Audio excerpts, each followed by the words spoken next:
Hindi. Yung something gano'n.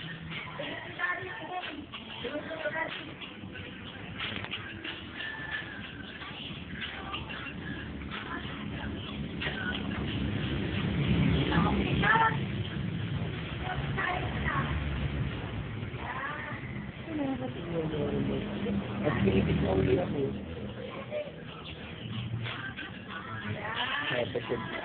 Pagkalabas na, binigyan ko siya ng gamit, hinakot ko yung mga pulbo niya. Pagkalabas na, pagkakaroon ng Jesus, nagbabay siya.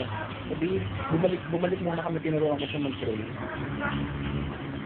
Nag-pray naman siya.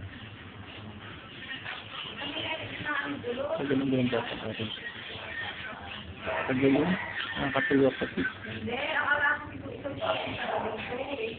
Dapat ako ng diaper, kinuha ko yung kanyang ikli. Ibila to ulit sa akin. Ayaw na. Yung protein.